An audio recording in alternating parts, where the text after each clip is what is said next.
On en vient à 4 subventions concernant le domaine de la culture. La parole est à Violaine Trajan.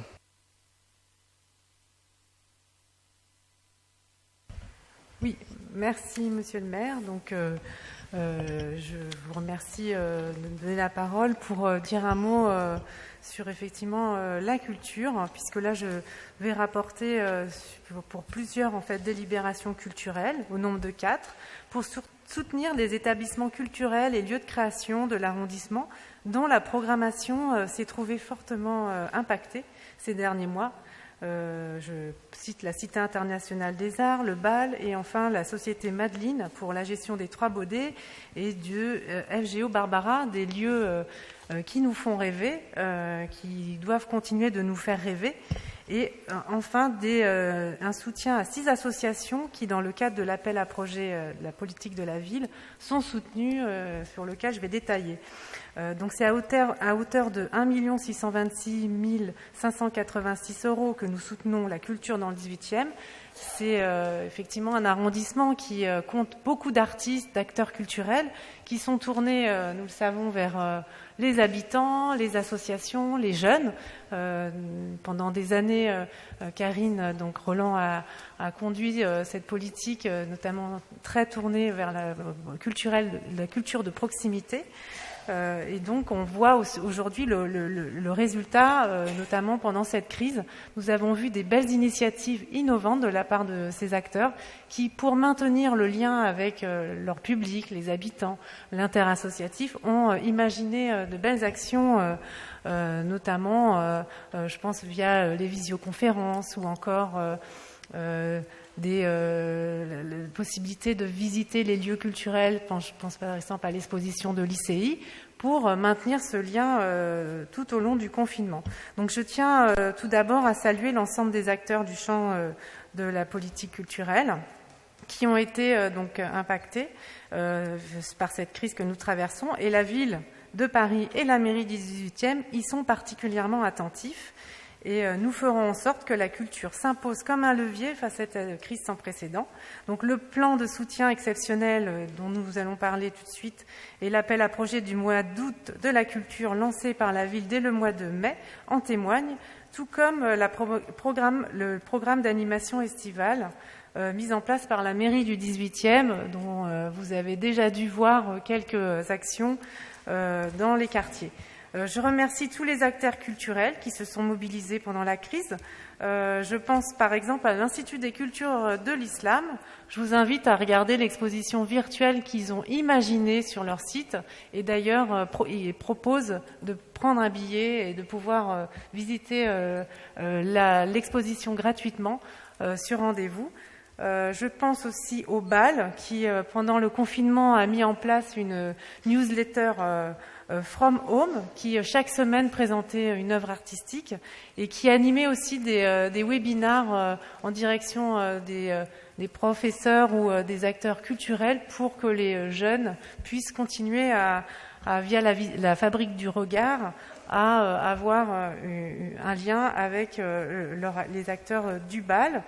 Je peux citer aussi Montmartre, qui avait, pendant le confinement, créé un cahier d'activités qui a été téléchargé plus de 15 000 fois donc par des familles.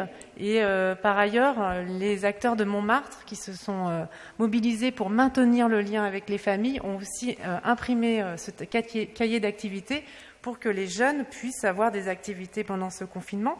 Je peux réciter encore Art Exprime, ou le Théâtre Le Pic, l'Orchestre de chambre de Paris qui a mis en place une chorale participative avec les habitants de la Chapelle. Bref, nous avons vu pendant ce temps de confinement énormément d'initiatives très innovantes et qui font que la culture est restée finalement très accessible. Et même, je crois que Karine disait lors d'une visio que le théâtre de la Reine Blanche avait du coup une diffusion très très large via le numérique, donc qui a en fait des outils qui ont rendu possible la diffusion assez importante. Donc sur les délibérations, Je commence par la société par action simplifiée Madeleine, qui gère 2 équipements dédiés à la musique dans le 18e, les Trois Baudets et FGO Barbara. Donc l'un est dédié à la chanson française, l'autre aux musiques actuelles. Donc je salue l'équipe des directeurs artistiques, Mathias Malzieux et Mousse Amokrane, ainsi que leur équipe. Donc ces 2 établissements constituent des lieux de création, de formation, de répétition et de diffusion, accueillent de nombreux artistes et manifestations culturelles. Et nous imaginons bien que pendant cette période, ils ont dû réorganiser leur programme, annuler des formations, réorganiser le travail. Et donc pour les soutenir, la ville propose de verser le solde de la subvention de fonctionnement à hauteur de 1 135 000 €, ce qui portera le montant total de la subvention à 2 300 000 €. À préciser que ces 2 équipements en 2019 ont tenu plus de 230 concerts, ont accueilli 70 résidences artistiques et accompagné plus d'une 50aine d'artistes. Donc c'est des lieux précieux pour nos habitants.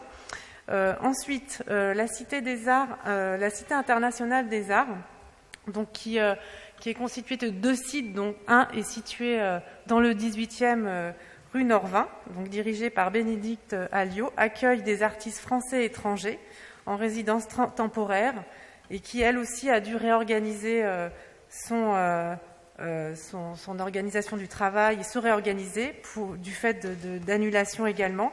Et donc pour compenser cela, la ville propose de verser une subvention de fonctionnement complémentaire de 431 586 € pour les soutenir et permettre que les 362 ateliers, alors qui sont sur les 2 sites, puissent continuer d'animer, d'être des lieux de création. Enfin, le bal, je le citais tout à l'heure, un lieu qui est dédié à l'image contemporaine, qui est dirigé par Diane Dufour et Christine Le Gall, que je salue pour leur dynamisme, qui accueille des expositions autour de l'image document. Et si vous ne connaissez pas ce lieu, n'hésitez pas à vous y rendre.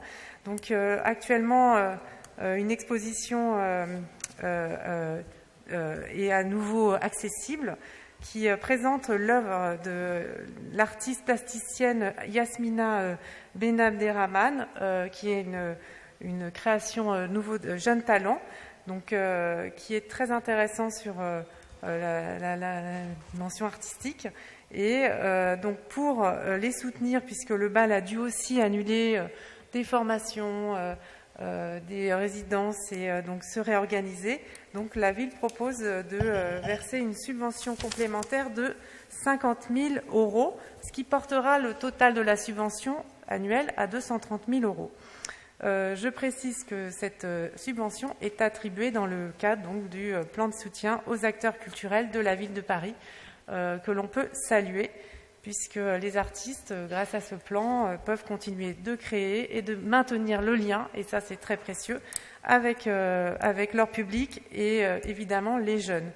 Donc enfin, je finis avec une subvention qui va permettre à 6 associations, donc dans le cadre de la politique de la ville Chermaya, d'animer des projets, donc pour un total de 10 000 €. Donc il y a l'atelier musical Les Trois Tambours, qui, pour leur atelier d'éducation musicale et les stages proposés à l'occasion de vacances scolaires, est une association précieuse et qui d'ailleurs, puis je fais le lien avec mon ancienne vie dans l'ancienne mandature, était venue animer un forum enfance, justement avait fait jouer des jeunes de 6 ans à 9 ans dans le cadre de ce forum. Ensuite, il y a le projet porté par l'association des Titis de la Butte d'Or, qui est également un projet qui est né du Conseil des parents des crèches, qui a créé le seul festival des tout-petits. Il se trouve qu'il n'y avait pas d'offre culturelle pour cette tranche d'âge, et donc qui aura un soutien de 2 000 € pour l'organisation du prochain festival. Je poursuis avec l'association de la compagnie Manque pas d'air, qui aura un soutien à hauteur de 2 000 € pour la conduite de leur atelier d'appropriation artistique au sein du square Chapelle Charbon, qui vient tout juste d'ouvrir. Et d'ailleurs, je vous invite à aller le fréquenter pour admirer ce nouvel espace qui était tant attendu. Et je poursuis avec l'association Ma Goutte d'Or, qui aura une subvention de 2 000 € pour son projet de reportage autour de la mémoire familiale auprès d'enfants du quartier de la Goutte d'Or. L'association 4 à 4 18 également, qui est très connue dans le quartier Amiro-Saint-Plon, qui fait intervenir des directeurs d'école et associations du quartier pour la mise en place d'ateliers culturels à destination des enfants scolarisés en maternelle, donc du quartier Amiro-Saint-Plon. Et enfin, l'association Ariana pour leur projet artistique et musical auprès de jeunes du collège Berlioz, du centre social Béliard et de l'école Béliard. Un très beau projet qui avait été accueilli l'an dernier en mairie et qui avait été très apprécié donc par tous ceux qui le constituaient et leurs familles. Donc voilà, j'en ai fini pour l'ensemble des délibérations qui sont regroupées et je vous remercie de les adopter avec plaisir. Merci beaucoup pour cette présentation particulièrement précise de ces délibérations. Est-ce qu'il y a des demandes de prise de parole? S'il n'y en a pas, je vais soumettre aux voix la DAC 139. Qui est pour? Unanimité. DAC 189, même vote. 203, même vote. 518, même vote. Je vous en remercie.